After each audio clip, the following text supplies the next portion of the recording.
श्री सद्गुरु शंकर महाराज की जय. अध्याय 17. देखून कैलासाचा राणा आनंद झाला पंचप्राणा. वंदून त्यांच्या दिव्य चरणा उत्साहित जाहलो. वय महाराजांचे किती होते प्रत्येकास कळावे वाटते. हे निश्चित सांगता न येते. कोणी 150 म्हणतात, साधू सांगतात वर्षे 300, तपस्वी सांगतात 700, अंतर्ज्ञानी 2000 वर्षे प्रत्येकास आधार. समाधी घेतल्यावर महाराजांनी 12 वर्षांनी जपानमधून एक मनुष्य दिला पाठवून समाधीच्या मठात. त्याला सांगितले महाराजांनी, मी गेलो आहे म्हणून माझी समाधी बांधून उत्सव करतात पाहून ये. तो जपानी मनुष्य आला मठात. समाधी फोटो पाहात अश्रू नयनी ओघळत सांगू लागला सर्वांस, अहो हे महाराज याच रूपात सध्या आहेत जपानात. त्यांचे कार्य चालले जोरात. उत्सव कसे तुम्ही करता? त्यांनीच मजला पाठविले. गंमत पाहून येण्यास सांगितले. महाराज असताना पुण्यतिथी सगळे साजरी कशी करता हो? महाराज वदत, दुसऱ्या महायुद्धात जपानवर बॉम्ब पडणार असत. जपानची हानी होणार निश्चित. मी उद्धार करणार. महाराजांनी ऐसे म्हटल्यावर 3 वर्षांनी जपानवर बॉम्ब पडून देशभर प्रचंड हानी झाली. म्हणून महाराज जपानात सध्या कार्य आहेत करीत. कसे होणार समाधीस्थ? कसे कळणार वय त्यांचे? महाराजांच्या समवेत 8 भक्त नेहमी असत. अष्टप्रधान त्यांना म्हणत. 9वे असती महाराज. या 9 जणांचा फोटो असत. नवरत्न दरबार त्यांना म्हणत. महाराज पारखी थोरात. 9ले कुकडे श्रोत्रिय. कारखानीस धनेश्वर. 9वे असती मिरीकर. अष्टप्रधान नवरत्न दरबार सर्वत्र मिळतो पहावया. महाराज 10 वचने नेहमी म्हणत. लेखणी माझ्या हातात. अशक्य ते मजला शक्य. इच्छा माझीच केवळ. Time is the factor. आमच्या पुढे कुठले सरकार? पंखे मी वायूच्या सहज गतीने जात असे. कैरी कैरी पत्ते की अंदर छुपेंगी कितना दिन. बाजार में एक दिन जरूर आएगी. दीप जले पहिले, फिर जले परवाना. पहिले जलाना सीख ले, फिर दूसरे को जलाना. रंग जाने रंगारी, भड़वा क्या जाने पिंजारी. जिसका बंदर वो ही न जाए. ऐशी 10 वचने ही प्रसंग घटना ज्या ज्या घडत त्यातून ही वचने सिद्ध होत. या वचनांच्या अनुषंगात प्रत्येक घटना घडत असे. अलीकडे प्रत्येक 17 वर्षांनी आता समाधी घ्यावी म्हणून महाराजांच्या मनी विचार येत आणि जातही. 1930 साली समाधी ठरवली महाराजांनी. तेव्हा डॉक्टर धनेश्वरांनी विचार त्यांचा बदलविला. डॉक्टर धनेश्वरांमुळेच अधिक 17 वर्षे लाभत महाराजांचा सहवास मिळत भक्तांना त्या सर्वही. पद्मावती समीप अरण्यात महाराज नेहमी जात असत. तेथे एका ठिकाणी ते थांबत. ठिकाण भरले मनात. ही जागा मालपाण्यांची असत. महाराज मालपाणींना बोलावीत आणि त्यांना सांगत, येणार आहे इथे मी. ती जागा देण्याचे वचन मालपाणीकडून घेऊन सोय समाधीची अशी करून 1 वर्ष आधीच त्याच ठिकाणावर जाऊन शांत बसत ध्यान लावून. हेच समाधीचे ठिकाण असून महाराज भक्तांस सांगत. महाराज भक्तांस म्हणत, हे कपडे जीर्ण झालेत, टाकून दिले पाहिजेत. सुचा कैसे बोलत. 3 महिने आधीच महाराज सांगत सर्वांस, वैशाख शुद्ध अष्टमीस समाधी आम्ही घेणार. तिथी वार दिनांक सगळे महाराजांनी सांगितले. नंतर हिंडणे बंद केले. एकाच स्थळी राहत. सप्तमीच्या दिवशी महाराजांनी स्वतः खिचडी तयार करून प्रसाद म्हणून द्रोण भरून स्वतः सर्वांना दिलीच. याच दिवशी महाराजांनी आनंद कुटे यांना बोलावून एक रेशमी शर्ट दे मज आणून. महाराज त्यांना सांगत. कुटे रेशमी शर्ट आणून देत. महाराजांच्या अंगात घालत. विलक्षण तेज महाराजांचे दिसत. लीलाच होती वेगळी. महाराजांचा निवास असत शेवटी ढेकणे मामांच्या घरात. महाराज मामींना सांगत, खोलीत गादी ठेवावी. सकाळी 10 वाजण्याला महाराजांनी चहा घेतला. गादीवर टेकून तक्क्याला महाराज बसले खोलीत. मला कुणाशी न बोलावयाचे. मला कुणी न भेटावयाचे, दार बंद करून घ्या खोलीचे, खोली उघडू नका मुळी. शेवटचे 10 दिवस महाराजांनी धरले मौन, हिंडणेही दिले सोडून. स्वस्त शांत मौनात महाराजांची तेव्हा खोली ढेकणे मामांनी बंद केली. मामी मामा रात्रभर मुळी खोलीपासून हलले ना. खोलीत महाराज असून घातले होते पद्मासन. आदेश आला खोलीतून, पहाटे 4 वाजता, पुढील सोय करा. ही आत्मज्योत बाहेर आहे आता पडत. मामा मामी हे ऐकत दिग्मूढ झाले ऐकून. शके 1869, वैशाख शुद्ध अष्टमी सोमवार, सन 1947, दिनांक 29 मे. महाराजांची आत्मज्योत विलीन झाली विश्वरूपात. प्रत्येकाची आत्मज्योत थरारली कळताच वाऱ्यासारखे हे वृत्त सर्वांस कळविण्यात येत. कुणासही हे खरे न वाटत. गर्दी जमली प्रचंड. ज्योत सोमवारीच प्रगटली, सोमवारीच अंतर्धान पावली. अशी सोमवारची ख्याती भली. प्राकट्य अंतर्धानाची का निवडला सोमवार? दोन्ही घटनांस हाच का वार? यातून कळून येते सार, कोण होते महाराज. शुद्ध अष्टमीला प्रकट झाले, शुद्ध अष्टमीलाच अंतर्धान पावले. हे दोन्हीही घडून आले शुद्ध अष्टमीलाच. महाराज सर्व देशात असत, महाराजांस सर्व भाषा येत. महाराजांचे प्रेम असत सर्व धर्मियांवर. निर्वाण वृत्त जेव्हा कळत सर्व धर्मीय येऊन म्हणत, हे महाराज आमचेच असत. वाद निर्माण झाला. आत्मविश्वासाने जो तो म्हणत, महाराज आमचेच असत. परी कुणाच्याही न ये लक्षात सर्वांचेच महाराज. अमर्याद, अमाप, निस्सीम, असामान्य, अगणित, निष्काम, अलोट महाराजांचे हे प्रेम मानवावरती अपार. वृत्त कळता बसावा शॉक, प्रत्येक जण झाला अवाक. महाराजांना मारीत हाक, पुण्याकडेच निघाला. सर्वांस पुणे शहर वाटत, महाराजांचे जे असत भक्त, त्यांना श्री क्षेत्र पुणे असत.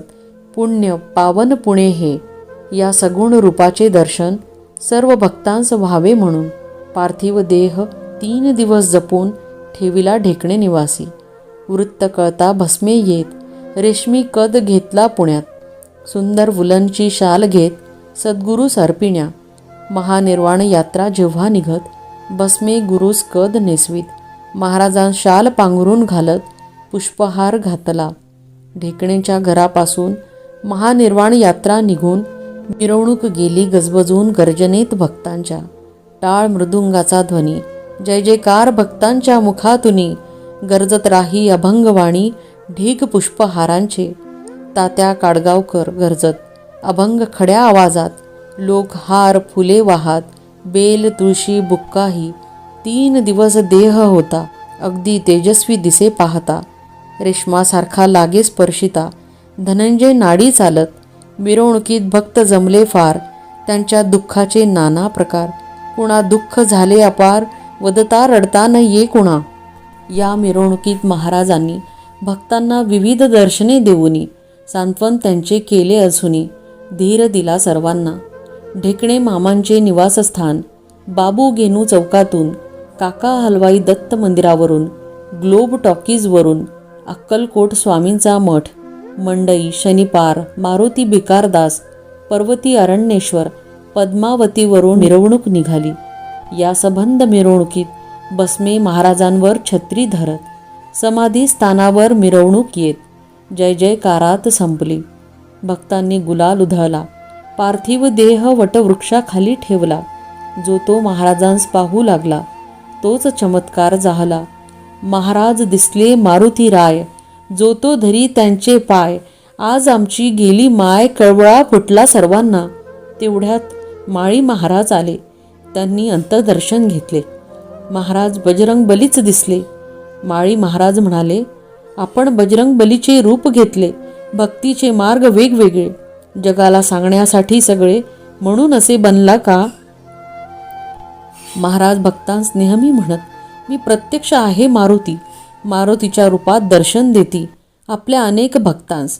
महाराजांचे हे वचन मारुती रूपात झालेले दर्शन यावेळी सर्वांस आठवून हृदय आले भरून. प्रातस्मरणीय चिरंजीव सप्त त्यात मारुती राय प्रख्यात, म्हणून मी चिरंजीव असत हेच महाराज सुचवित. महाराजांनी जी जागा सुचवली तिथे जमीन नुसती उकरली. 7 बाय 3.5 फूट निघाली भव्य शिळा त्या स्थळी. शिळा बाजूला काढली. आत त्याच मापाची बांधलेली समाधी तयारच होती सगळी. योजना कशी पहा ही. आळंदी ज्ञानेश्वर महाराज, सोपानदेव जंगली महाराज, पद्मावती माळी महाराज, ओंकारेश्वर येथील या 6 ठिकाणच्या भाविकांनी पवित्र वस्तू आणून मोठ्या भक्ती भावनेने समाधीत ठेवल्या. या समाधीच्या भागात दादा फुलारी, राम कोराड, पुरुषोत्तम बुवा, धनेश्वर चौघेच असती आत हे. पार्थिव देह महाराजांचा माळी महाराजांच्या हस्ते पहा समाधीत व्यवस्थित ठेवला. गुलाल पुष्पे उधळली. तेथील सर्व भक्तांनी पार्थिव देहाची पूजा करूनी हार बेल तुळस वाहुनी अंत्यदर्शन घेतले. नंतर मीठ आघाडा तुळस ठेवूनी अगदी शास्त्रोक्त पद्धतीने विधियुक्त समाधी बंद करूनी जय जयकार निनादला. महासमाधीची पूजा केली. आरती कर्पूर आरती झाली. 5 वाजता संध्याकाळी सोहळा पूर्ण झाला. 15 दिवस पहा सतत परगावचे लोक येत असत. 13व्या दिवशी उत्सव होत. नंतर प्रसादोत्सव. नेहमी देश विदेशातून सतत संचार करणारे असून महाराज झाले अंतर्धान. निसर्गही गेला थिजून. पहिल्या पुण्यतिथीस भस्मे जाऊन पुण्यास अखंड वीणा नाम सप्ताहास करून प्रथा आरंभिली. 12 वर्षांनी भस्मे यांनी सुंदर पालखी बनवून रामभाऊ अकोलकरांना आणून पुण्यतिथीच्या दिवशीच रुद्राभिषेक केला महाराजांना. पालखी अर्पिली महाराजांना. देहही अर्पिला महाराजांना. म्हणाले जय शंकर. महाराजांनी भक्तांना सांगितल्या भविष्यकालातील घटना. वचने दिली अनेकांना. आश्वासनेही दिलीच. जरी महाराज झाले समाधिस्थ घटना सिद्ध करून दाखवीत. दिलेली वचने पूर्ण करीत आश्वासने पाळीत. महाराज प्रत्यक्ष प्रगटतात. भक्तास वचनाची जाणीव देत. वचन मी पूर्ण केले असत जाणीव देऊन जातात. आजही हे असे घडत असे उद्याही घडणार असत. काल तर घडले प्रत्यक्षात. त्रिकाळ त्यांच्याच हातात.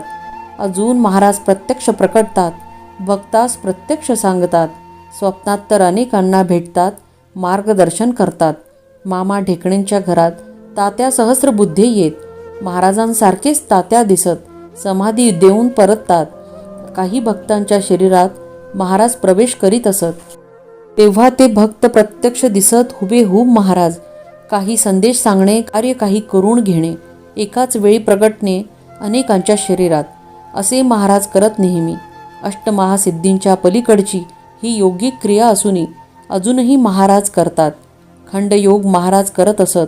देहाचे तुकडे तुकडे करत पूर्वव्रत तुकडे सारे जोडत पुन्हा महाराज उभेच. महाराज विविध कथा सांगत दुरान्वयाने ज्ञान देत विविध उपदेशही करत. एकदा महाराज म्हणाले, मातीचा बनविला शंकर परी माती नसे शंकर. शंकराने पूजिला शंकर माती मातीच राहते. काशाची घडली भवानी कासे मात्र नसे भवानी. भवानीने पूजिली भवानी कासे राही कासेच. तैसे आम्हा पूजिती सज्जन पूजा स्वीकारती भगवान. महाराजांचे हे वचन असे अत्यंत मोलाचे. महाराजांचे जे जे भक्त त्यांना महाराज खडसावून सांगत, पृथ्वीचा होईल जेव्हा अंत तेव्हा निष्ठावंत भक्तांना मी माझ्या मांडीवर घेऊन त्यांना तारणार. हानी होऊ न देणार जबाबदारी मजकडे. जबाबदार भगवंत भक्त असणे निष्ठावंत. विचार करतील का विचारवंत महाराजांची मेघही. महाराजांच्या गळ्यात सुवर्णाचे एक लॉकेट असत. खाली एक बदाम शोभत नाव होते त्यावर शंकर नारायण अंतापूरकर. नावाखाली समर्थ सुंदर होते हा अलंकार. विलोभनीय अत्यंत.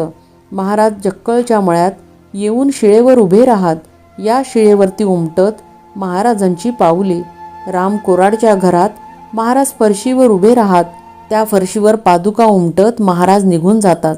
समाधीच्या मठात जे दत्त मंदिर असत अजूनही रात्रभर त्या मंदिरात महाराज असतात. देहरूप बनले विश्वरूप नमनाचा करुनिया धूप. 17व्या अध्यायास चढे हुरूप समाप्त येथे जाहला. संतवर्य योगीराज सद्गुरु राजाधिराज श्री शंकर महाराज की जय.